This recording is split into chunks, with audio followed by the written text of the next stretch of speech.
Hi everybody, it's Irene with BrainStormAcres, and today I'm going to make some soup.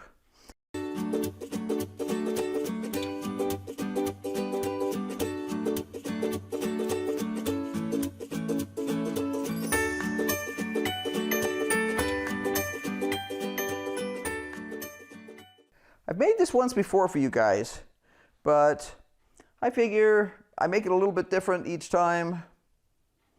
A lot of it depends on what I have in the fridge at the time. So come along and see how we're doing it this time.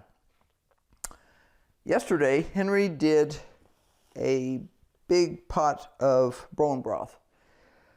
Not big by some giant family standards, but there's just two of us. So he had a carcass that we had not had time to turn into bone broth in the freezer.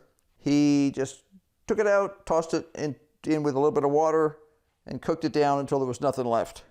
Now, this is the result. We had planned originally to make soup with it last night, but I was busy finishing a newsletter and I didn't want to be eating at 8 o'clock at night. Let me show you what I'm going to do today. He warned me he did not finally sieve this out yesterday, so I am going to probably pour it through something.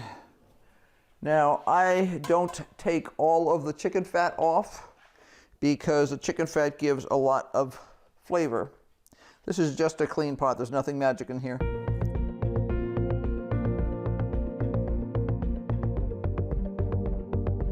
A lot of the fat is in here, but there's still some in here.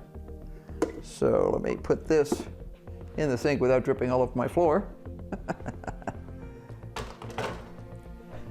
And I'm going to add a little bit of this fat.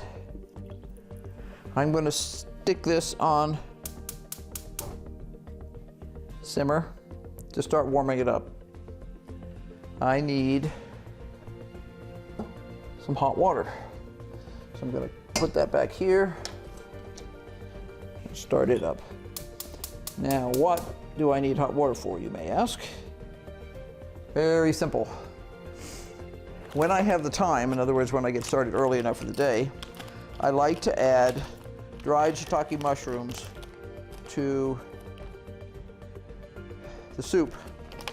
This adds a very deep, yummy flavor to them, but right now they look like little pieces of cardboard.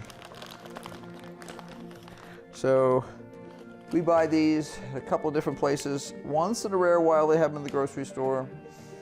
World Market Cost Plus usually has them. Trader Joe's, Whole Foods, all those kind of places. They're anywhere between $4.50 and $6.50. Well, I've seen them for more, but the basic idea is you only use a couple, and then I just fold this guy down, put a clip on him, and it goes back in the pantry. One of those packages is good for probably 6 batches of soup. Depends on how big your soup pots are, of course. So what I'm going to do is I'm going to stick these in here. Doesn't matter whether they go upside down or right side up or whatever. I'm going to wait till my water's hot. I'm going to pour some water in there, and then I'm going to hold them under the water like that. I know that seems silly. You hold it under the water with anything, but they will float. And what we want them to do is absorb the moisture and reconstitute, basically. You don't have to use shiitake mushrooms. They have a very dark flavor, the same way as a good porcini, or there's a bunch of them. Not the little white mushrooms. Those are nice, and I adore little white mushrooms, especially when properly sauteed.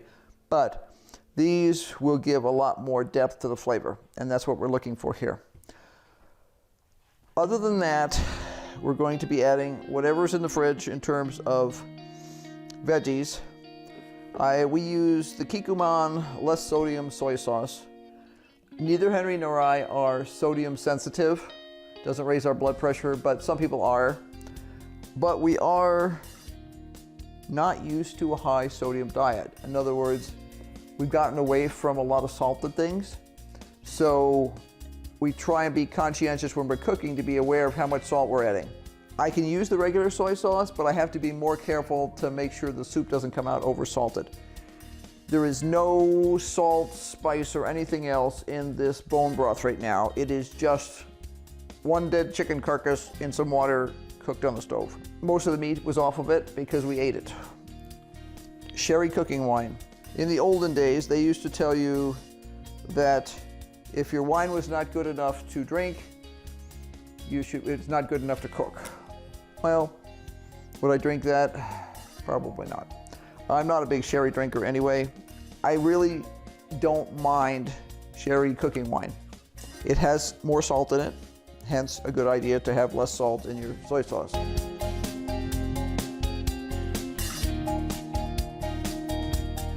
Cut them up, not tiny, but fairly small. Now you'll notice this has actually put a new baby off there. That whole baby is going to be totally delicious. Let me show you what I'm going to do here. I'm just going to put some water in here.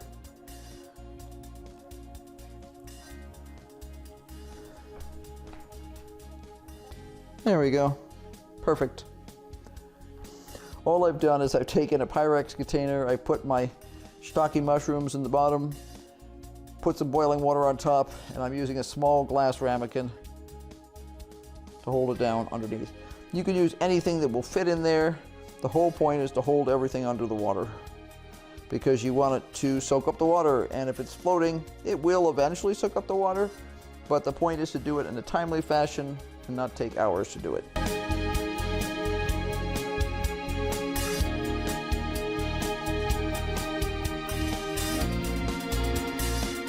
Some of these leaves have too much frost damage on them. We had some extremely brutal weather. And this is not a survival moment, so I will simply cut it off.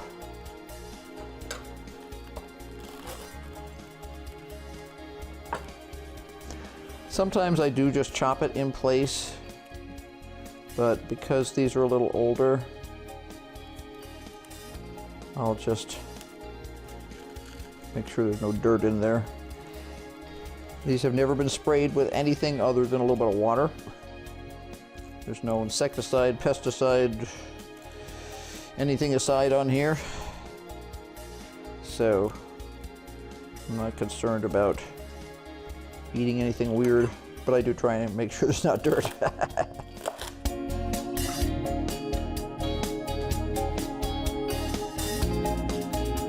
We have over here, this is the choice sum, which is an Asian green. It is a brassica, just like the pak choi is a brassica. And all I'm going to do with these is cut them into some chunks.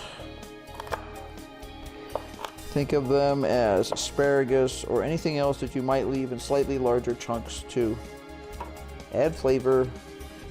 And you want to be able to tell they're there, you're not trying to make them disappear. So let's see who else I have in the fridge. Right before we left, I harvested a pak choi that was bolting, and it's still here because we weren't able to eat it. So it's totally fine. I checked the flavor on it before. I cheat because, you know, I don't want to throw something yucky in there and then have to try and figure out how to fish it out of my soup.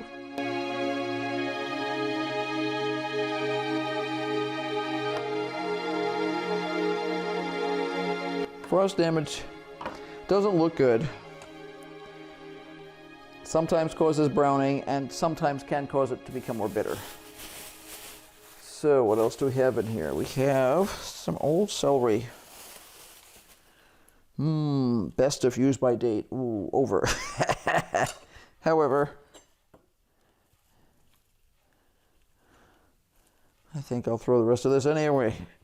The last time I made this, one of the last times I made this, I used some old celery like this, and there was nothing wrong with it. It looks yucky. Some of it looks yucky. This does not look yucky. I'm not a big fan of celery leaves, but if you're going to, because it's just something in the flavor. but if you're going to cook this down for a while, they're going to practically disappear into the soup. So, and I'll make sure this goes in early. I may leave some of the greens until a little bit later, but I cut off anything that's brown or funky.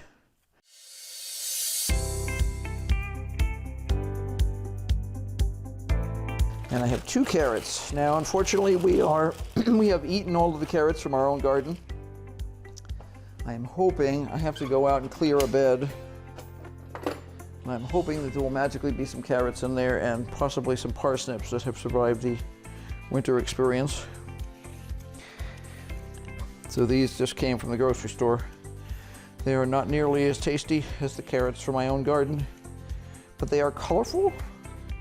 And to me, one of the things about making soup, especially Asian soup, is to have, or stir fry for that matter, is I like to have contrasting colors.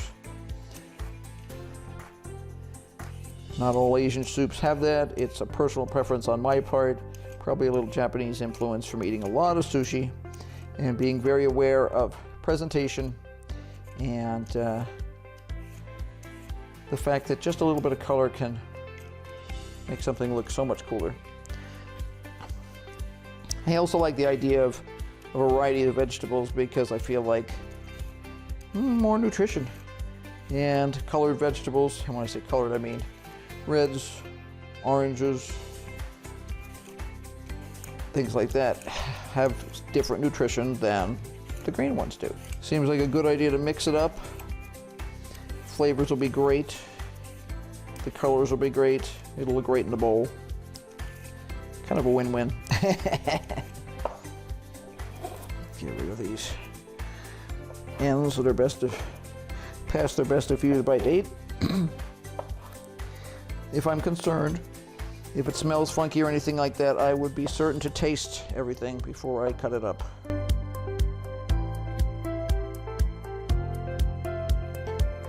I do the same thing when I do stir fry. I will create different shapes. I don't usually carve them into flowers or anything like that, although I have in the past. I haven't done it recently because most of the time I've been in too big a hurry. You can carve carrots into flowers fairly simply by making some grooves in them. And then when you slice them, you wind up with little flowers, which is kind of a cool addition to have little orange flowers floating around in your soup. Now, of course, they're not orange flowers, they're just carrots, but it's still kind of a cool thing. I'm going to put in my celery, which, as you see, is very finely chopped. I want that to basically disappear, but still provide some nutrition and interest and flavor. I've got to put in my larger carrots, some of the heavier stem parts of this. You could just dump the whole thing in there. In fact, I'll just do that, make it simpler. Don't want to make people think it's too complicated. I'm just going to dump it all in there. It won't hurt a thing. And these soups are never identical. They come close. When I developed the soup, I was looking for a specific type of flavor, what they would call umami in Japanese. That's kind of a deep, intense flavor like you get from a good browned meat or a good browned mushroom. Now this will start to wilt down. Right now it looks like a giant pot of vegetables. Now obviously this is not vegetarian because it's in chicken stock. You could do the same thing with vegetable stock and create a vegan or vegetarian entree. We usually put some sort of protein in here at some point. What else have I added to it that I didn't add today? I have added yams. I have sliced the same way as I sliced the carrots. I've used leftover pork chops. I have used other types of leftover meats. Especially when you only have a few scraps, it makes a little bit of meat go a long way. What I'm going to do right now is add a little bit of soy sauce. And in comparison to most things, this is the end of a container. So that's about 1/4 cup. I normally will add about 1/2 cup to this. So that's a total of about 1/2 cup of soy sauce. That's about 1/2 cup of sherry too. This also provides that the soy sauce also gives it color.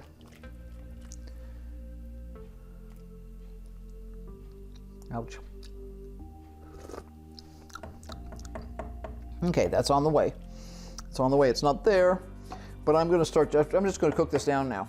I'm going to let this be for at least a 1/2 hour, and then I'm going to come back and see what else it needs. And by that time, I will have decided what kind of meat I'm going to put in there.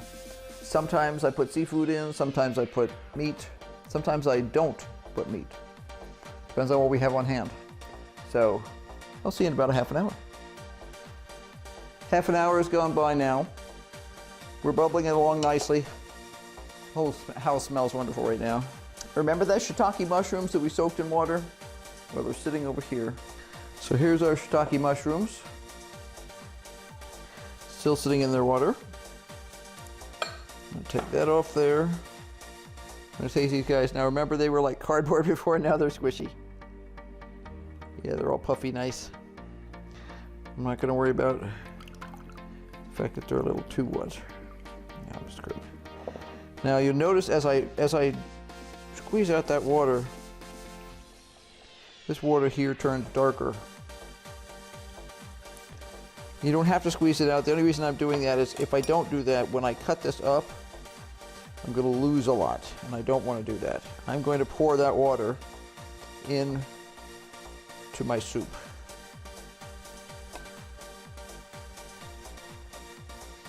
You don't have to let this set for 1/2 hour. Usually I only let it set for 15 minutes. It's actually easier to cut after just 15 minutes.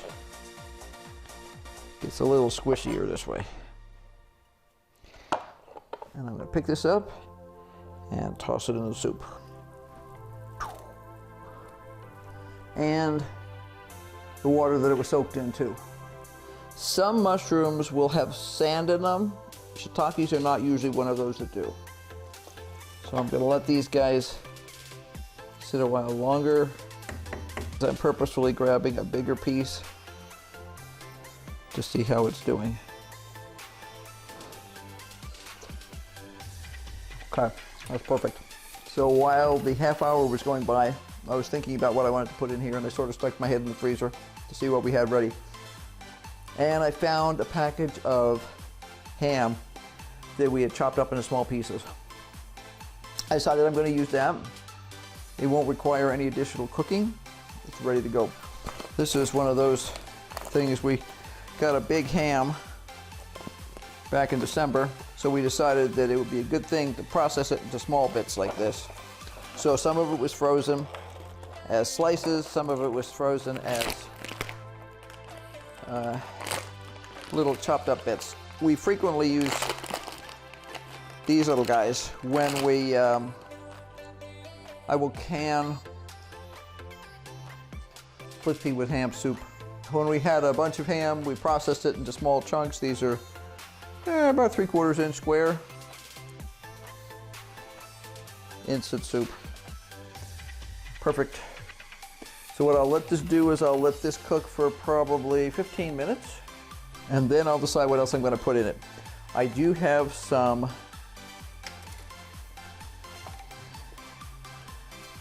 noodles I could put in here. I think I'll talk to Henry and see what he wants me to do. I have various types of oriental noodles that I keep on hand that are dried, just like we would buy dry noodles in the grocery store. You know, I have rice ones, I have some udon, I have some chow mein noodles, all kinds of stuff. So we'll see, and we also have some leftover spaghetti in the fridge. I could even throw that in. But we'll give this 15 minutes, and then we'll come back to it. So 15 minutes is over. Talked to Henry, and he said, add the spaghetti. Makes sense to me. Now, the reason I wanted to cook this for 15 minutes after I added the ham is the ham is salty. And before I adjust any more flavors, I wanted to see what the ham was going to do to the soup. I think I'm going to add just a little bit more soy sauce. And this is purely a matter of personal taste. I like the dark flavor that soy sauce gives it. So all I'm going to do now is this spaghetti was left over from dinner. There's everything in it, except maybe a little bit of butter, which won't hurt anything, because everything's better with butter. But there's no cheese or anything else in here, or sauces. I don't usually put spaghetti in, but this can be a leftover meal soup. If I was doing it from scratch, I would let this cook for longer, but all I want to do is make sure it's warmed up. I don't want to turn the spaghetti to mush. Now, it's not going to be a very noodly soup. I usually put quite a bit more noodles in it, so this will be soupier and less noodly. But that's fine. It'll be delicious. And that was the whole idea. This is a great way to turn some broth and an assortment of vegetables into a really tasty, healthy meal. So I'd like to encourage everybody to try this themselves. There's lots of different soup bases you can use out there. We happen to have the chicken broth on hand because Henry had just cooked it yesterday. I always keep soy sauce and cooking sherry on hand. We make other kinds of soups that use other sort of things out of the cupboards. But having this sort of stuff around, it's not as cold as it has been recently, but this is still going to be a nice, toasty, warm dinner. It's starting to get chilly now again. It's probably down in the low 40s right now. It'll be in the 30s tonight. Give it a try. Experiment. I decided on these ingredients based on some research I did on some Chinese soups.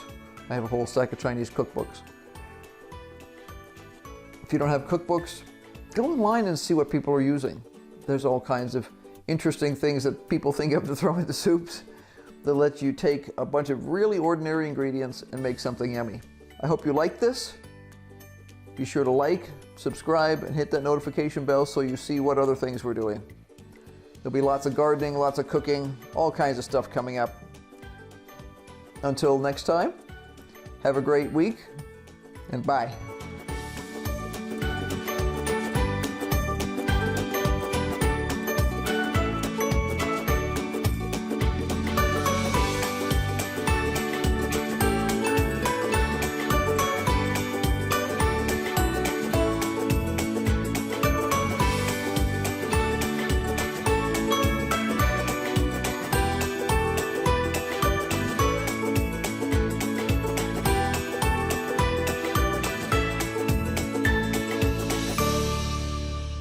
Hey, out of the dog food. We have a cat in the dog food. I knew somebody was in the dog food and it wasn't the dog because I could see the dog. And although he's very clever, he can't possibly crunch his dog food, which is over there. So though I knew it had to be a cat.